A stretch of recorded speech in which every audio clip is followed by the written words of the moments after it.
Thank you for joining us on this new extension program that I'm doing called New Horse Owners Seminar Series. The whole mindset I had behind this was just that there are a lot of people out there that are considering buying a horse and may not have the expertise or background to make some really good decisions in that process. And that's what I want to do, is help with that process. A lot of people, especially parents and the people buying horses, are buying them for themselves, but also for a young kid or their child that's wanting to get into horses. And so there are definitely some things that we want to try to avoid in order to make a good decision in purchasing this horse and make it a really good experience.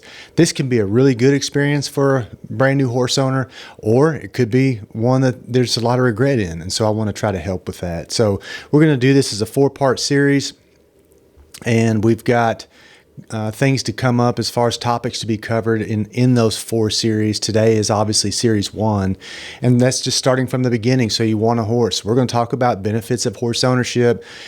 What does a horse cost? And then also how we're going to go about purchasing the horse. Series 2 is cost of ownership. 3 is once you have now the horse that you've always wanted, what are we going to do with them? And what's our goals and objectives with actual use of the horse?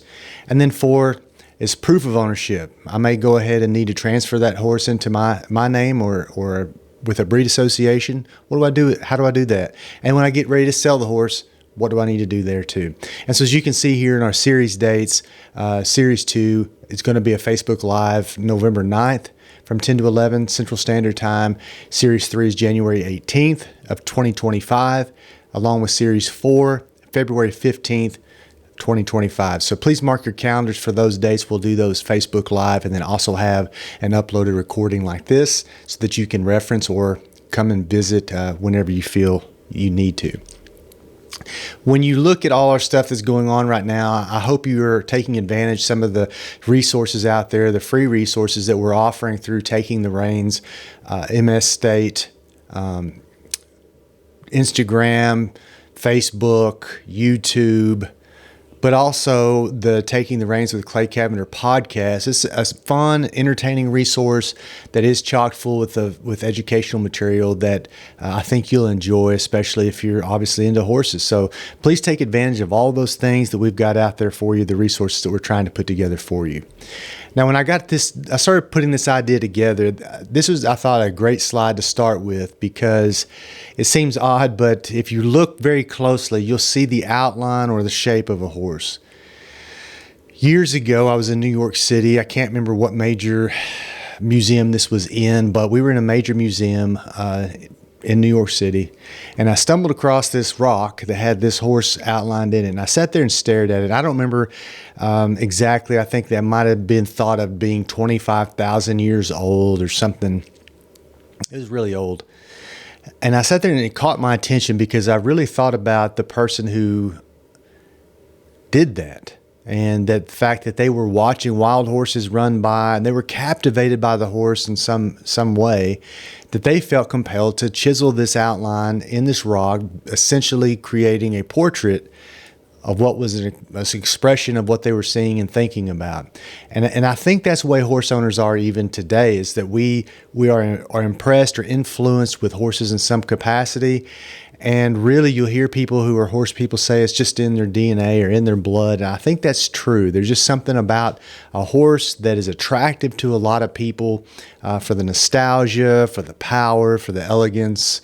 But also, we're going to talk today about some of the benefits of a horse ownership, and it goes beyond that. And so that's kind of why we're here. We're all impressed or influenced by the horse in some capacity or regard, or we have a child or a loved one that is that way. So we're here to try to maybe understand them a little bit more. So the question here when we start is, why does anyone want to own a horse? There is definitely things that go along with horse ownership. Cost are a big one. But the reason that we invest financially, emotionally, however you want to put it, is for these things here. Enjoyment. People love being around horses and enjoy the things that come with horses. It is a way for families to participate together. Maybe the kid's into it. and mom and dad are not horse people, but so many dads are the ones left carrying the buckets at the horse shows that have all the grooming supplies in it. And it just becomes a family event. And so the kid may be participating, but mom and dad are at the stalls cooking dinner and enjoying the time being in the barn with other families. So there is definitely family participation. That kind of morphs into competition. Obviously, there's a competitive side to this. And so this teaches a great way to compete with oneself or with others, against others.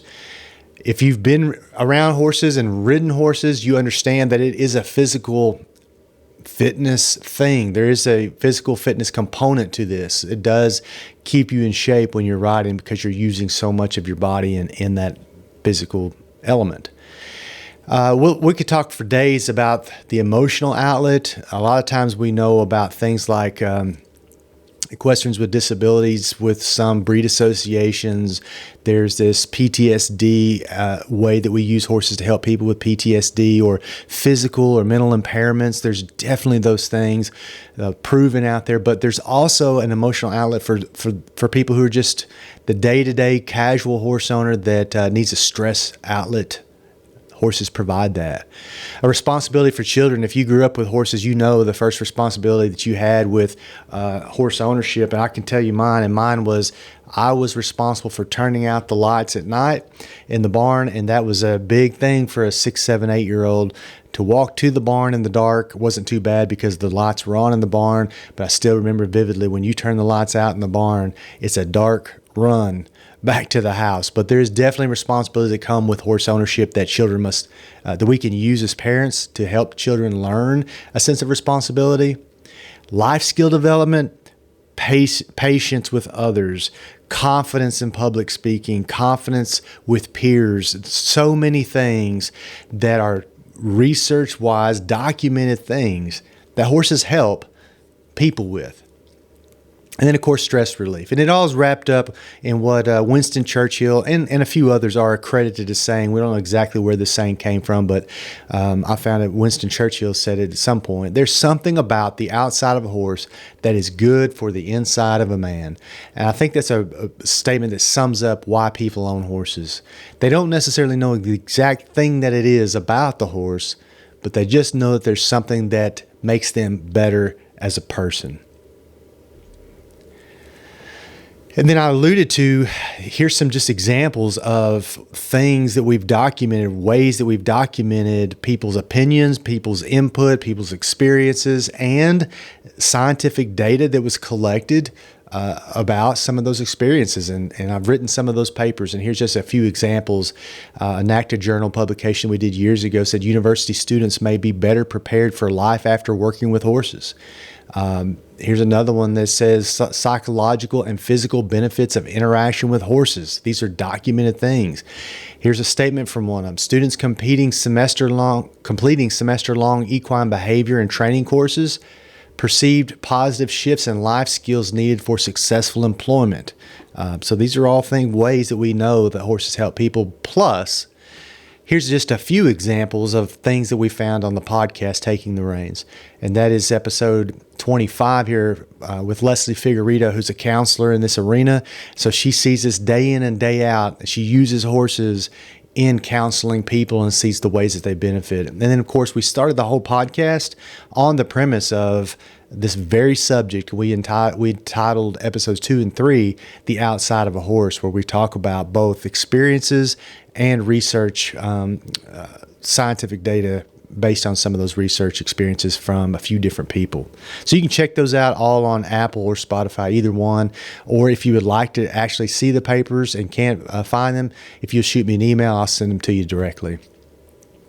Here's a question I get all the time. What does a horse cost? And my short answer is whatever someone's willing to pay. And I think that buyers and sellers probably go into that agreement with that in mind. The seller is thinking, I want to get the highest price I possibly can for the value of the horse that I'm selling. And the buyer's thinking, I want this to be variable as well. I want the price to fluctuate. If they're asking this much, I would like to get it for a cheaper price. A horse is no different of a commodity than buying a car, a house, or anything else.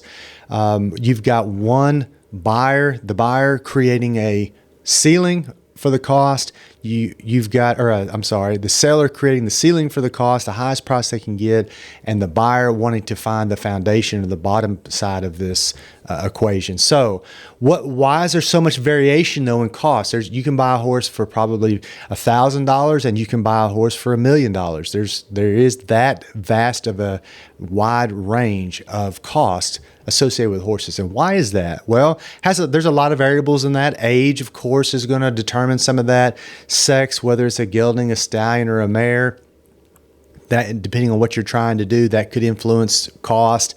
Trained versus untrained is probably going to be one of the basic drivers for cost. The more trained the horse is, means that he's more gentle or more broke, what we term broke, and so that we can trust him a little bit more. And especially with our young kids, students that are trying to get into this, we want to find a horse that's trained for them so that they have an easier way of learning horsemanship skills. Of course, breed is going to influence that. Pedigree, whether they're registered or not. Most horses that are being shown, if they've done well, have a show record, that's going to influence. And then, of course, discipline. There are horses in Florida that are over fence horses that go for hundreds of thousands of dollars, and that's their low range. And then there's stock type horses in numerous parts of the state that we can buy fairly cheap. So again, what they do is kind of dictates what the price of this may be. Here's a statement I put in neon green just to make it really apparent that I hear often. And this is just an example of some of the stuff that I hear, but it says someone has come to me multiple times and says, I think it would be a good idea to buy a 2 or 3-year-old horse for my 8-year-old daughter so that they can grow up together. Now that thought and attitude is probably makes sense because it'd be like a dog. We buy a young kid, a 5, 6, 7, 8-year-old kid, a puppy. They grow up together and go through life together, adolescence together. But a puppy and a horse are very different animals. We're talking about a 1,000-pound animal that can run fast, kick hard.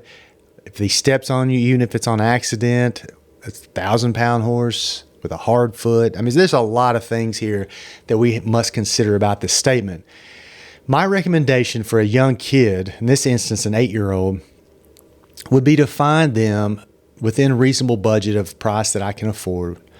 But I would like to find them a horse that's 7, 8, 9, 12, 14 years old, where they're still in the age range of prime, not over the hill yet, but also has had some environmental and life experiences that help them to be more calm, more relatable, more relaxed, more desirable in that avenue, so that my young kid who is also learning has a more forgiving horse to work with versus a 2-year-old or 3-year-old has had very few experiences to get them to a point that they're docile and gentle and broke. Plus, it's going to take years of training and an experienced horse person to get this horse to a point that the 8-year-old can kind of handle them by themselves. So probably a lot to consider there, and I could go into more detail, but we'll just leave it right there because young horses and young horsemen, probably not a good mix off the bat.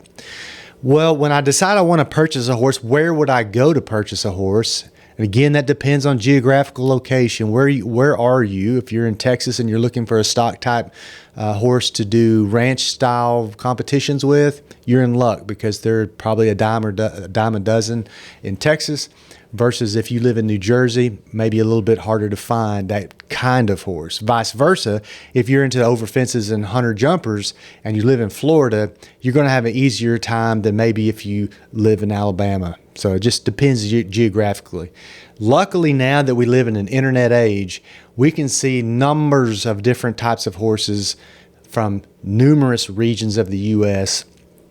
and make a decision on how we want to approach that horse pretty easily. Used to, it was before internet, it was word of mouth and kind of who knew who, and that was kind of how news spread of horses, impending horses for sale. Price point obviously is gonna drive some of that. Are you new to horses? If you are, I would suggest you find an experienced horseman that can help guide you through the process. Maybe even someone who is typically selling horses, but they can take in what you're looking for. You can tell them, hey, this is what I'm looking for. They can give guidance and opinion and that kind of thing. But, really also who I am buying from, or who I'm buying from, is important, because reputation follows that person. We'll talk more about that here soon. What discipline am I using? That kind of goes with geographical location. And who am I buying for? Again, am I buying for a novice adult, an experienced horseman, a young child? That is going to, again, drive where I would purchase a horse as well, kind of thinking about how I'd go about approaching where I would find the horse. Here's some examples of places I could think about, places to purchase a horse. Obviously, breeders, local breeders that are known to breed for the discipline that you're interested in. Especially, most people are they gravitate towards a discipline. If you're a cutting horse guy, you raise cutters. If you are a ranch horse guy, you raise ranch horses, and that's kind of an easy way to figure out who to buy from.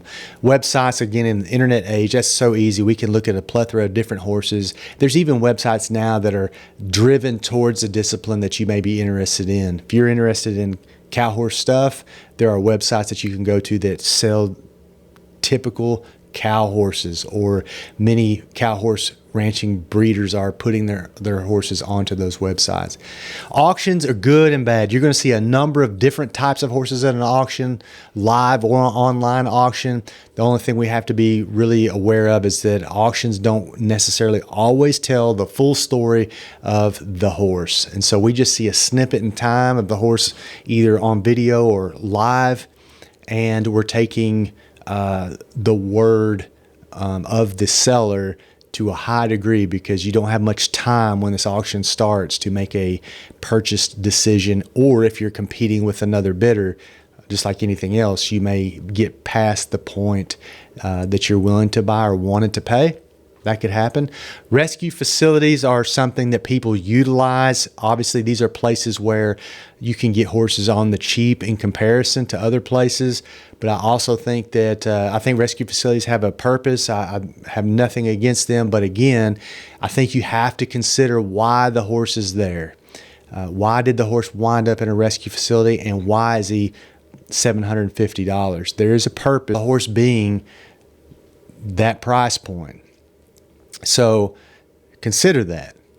Riding schools and barns are a great place. These are, if someone is giving youth lessons, they're probably giving youth lessons to a number of different people, and they're teaching basic skill sets, then they are using horses that they may have. So they have a good understanding of what your child or person may need, and they have a really good understanding of what the value of a good aged broke horse may be. So that is a great place to start, especially if you're new to the business. And the question here is, does reputation matter? Absolutely, reputation matters. It's just like buying a car or anything else from someone. You want to be able to trust them. You want them to look you in the eye and have a good, comfortable feeling for what they're trying to sell you. So the smooth talker kind of guy that's got the perfect horse for you may be trying to sell you something that you may not want. So just be careful with that. Is there an associated cost with any of these options? And the answer is yes. You're going to pay. A lot of times with a horse trainer or a riding school farm or any place like that, they're simply the middleman on a horse sale. So the owner approaches that barn or trainer and says, I need to sell this horse. The trainer's got contacts with people that are looking to buy, and they become the middleman. He's making money, which is expected. We want them to make money. So don't be disheartened if you find out that the asking price of this owner at one time was X amount of dollars, but you paid X plus 10%. That's part of the game. That's cost of doing business. That's okay. But we want to make sure that we're not being taken advantage of too. So getting those trainers or a trainer or your future trainer involved in finding this horse and working with you on the purchase price and the negotiation process will be to your advantage. Does scamming occur? Of course. Scamming always occurs, and anytime there's money involved, there's going to be scamming involved to some degree. So just like working with anything on Craigslist or anything like that, you have to be aware of that scamming could be occurring.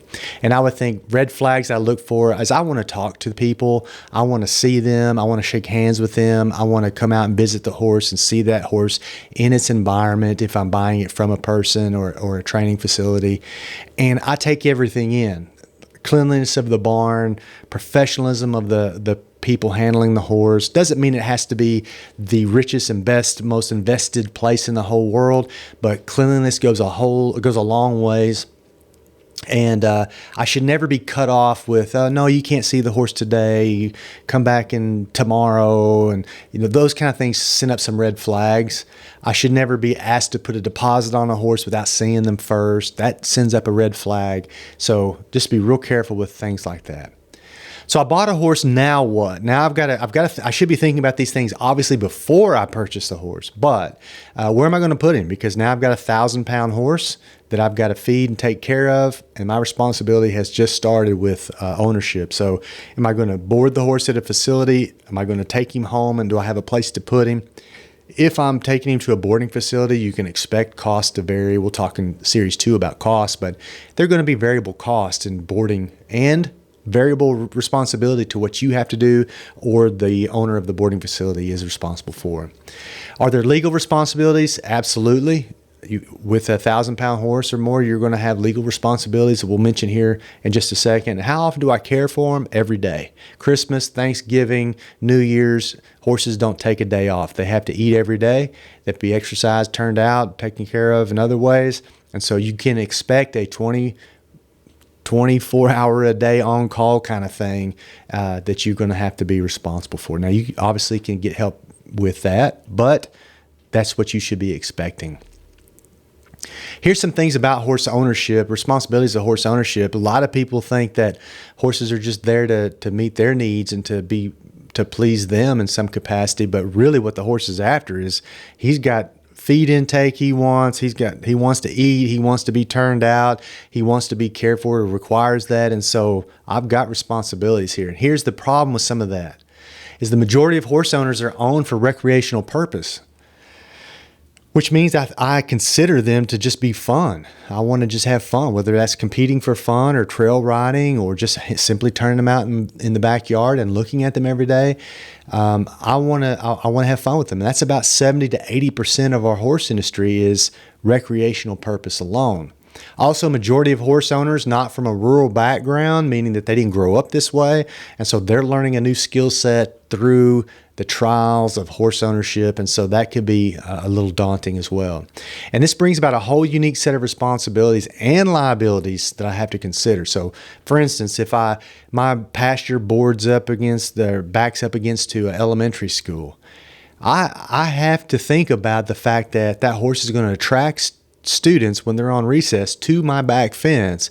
And what could happen? Could a kid stick a finger through there? Could a horse jump the fence and get out? What could happen if my fence is in disrepair? Am I responsible for the fact that the horse and the kids are meeting up, even if I said don't come onto my property? And yeah, there's probably some things we have to think about as we go through there. Are there ways to offset some of the liability? And their answer is yes, which these are things like the liability exemption for livestock shows and equine activities. We used to call them equine limited liability laws. Maybe in some states they still are. Some states they're called livestock limited liability laws. Most every state has these, and ours here in Mississippi says under Mississippi law, an equine or livestock professional is not liable for an injury to or the death of a participant in equine activities or livestock shows resulting from the inherent risk of equine activities or livestock shows. Now, we got to understand the wording here. What is a equine professional? That brings up some controversial discussion here, because is it saying that if I'm an equine professional, then I get this liability exemption? How How do I define equine professional? To me, professional is someone who receives money or monetary gain from some service in this field. If so, then yes, if I'm an equine professional, I give lessons and someone pays me for those lessons. That makes me a professional, and therefore I'm not liable for an injury to or the death of a participant in equine activities. So they come out to my farm, I give lessons, they willingly get on this horse and they go around and the horse bucks them off and breaks their arm. I'm a professional and they participated willingly. Am I liable? The answer is maybe. That's the answer, because we have to think about some other things too. First and foremost, I have to post this in my barn. This statement has to be posted in a place where people will freely see it all the time and understand what they're getting into. The other thing I have to think about is I have some other responsibilities, like making sure that the tack is in proper order. I have to somewhat vet the person that's getting on the horse. Are they of capacity and ability to ride this horse? He's known to kind of be squirrely and runs off occasionally, maybe he bucks occasionally, and then I put a brand new novice kid on him. That's probably going to leave the door open for some liability on my part because I did not make that adjustment. Maybe that kid does not need to ride that horse. So I have to think about this a little bit also. And so it's not a free for all just because this is in place, but I have to be thinking about the exceptions to the rule instead of just going, okay, well, I live in Mississippi and I'm under this law. Well, there's more to it than just that. Could I buy insurance? And the answer is yes. Homeowners insurance doesn't typically cover horses. There are other liability insurances and ways to cover injury that may happen or property damage that may happen. And then the big one is if the horse is of value. If you spent $20,000, $30,000, $100,000 on a horse, you should have mortality insurance on that horse because it's protecting an investment that you made. And so horses are prone to injury, illness, sickness, and yes, death. Things can happen in a drop of a hat that a horse can have to be put down or die on you. That's the nature of the beast that we're dealing with. So in order to protect my asset, I can purchase mortality insurance that helps me with that. So that is available. So if I'm going to take responsibility, here's just some key things here. Recognize the financial commitment. Series 2, we're really going to take a good investigation into that, what it really is going to probably cost in terms of an exact dollar, get a good guesstimate. We have to provide reasonable care. How are we going to do that? If he's on my facility, my property, then I've got to maintain that property and the equipment that I use. I want to utilize sound contracts. I've got to do that. We have a really good podcast coming out in January with an equine lawyer, Jane Calamusa from Tuscaloosa, she and I discuss details about how to utilize sound contracts and also the liability laws that we discussed. So that'd be a great one to tune into in January. I want to visit with neighbors about concerns. I need them to know what is going on in case the horse does get out or something like that, or they have small children. And I can always seek legal advice before a problem has a chance to occur. So talking to someone like Jane would be a great idea because then she can give you precise measuring tools to make sure that you limit the amount of risk that's involved with horse ownership. What do I do about continuing education? That is a great question, and I want to give you some resources for education. Finding that trainer that gives lessons and that can help you and the horse, so it can help you with your riding and handling ability and also help you progress your horse and their training lifespan is definitely going to be an asset to you, but does come with a cost. There are tons of online resources. YouTube is the first one I think about because YouTube has everything. If you want to learn how to change the brakes on a 84 Corolla, then you could probably find a video on how to do that on YouTube. Here's the problem with that. And training horses is no different. You can find anything about horse management, horse training, care, whatever it may be. You find that on YouTube. But what you must do is be willing and able to vet some of those practices and make sure that what you are intaking is of value and not something that could put you in a worse predicament when working with a horse. So again, trainers can help you with that too. You can do both of those things at the same time. Have a trainer that's giving lessons and also referring you to online resources that can help you at home, kind of do your homework. The extension service, what we're doing right here, is definitely going to be a resource for you. All the things I mentioned before, it has a hodgepodge of educative material on our Instagram, Facebook, and all that stuff that we mentioned earlier. And then, of course, nothing compensates for time and experience. So with time comes experience, and you are going to figure out some things just through that whole process of owning the horse and experiencing different aspects of the training process. The last thing here I want to leave you with is just a consideration that we have to consider welfare of the horse at all times because he's an athlete. We see these kind of just put a few pictures out here, and this is not to discredit any one person by any means, but we have to be aware that abuse does happen in showing or even perceived abuse by anyone with a camera phone, and that's everybody. So it's easy in today's day and age to whip out a phone, and use your camera to video someone at a horse show that you think may be abusing a horse, whether that's spurring them too hard or pulling the reins too hard or whatever it may be. So as you develop in your showing and horsemanship capability, always be aware that you are being watched to some capacity. And our first job as livestock owners is welfare consideration.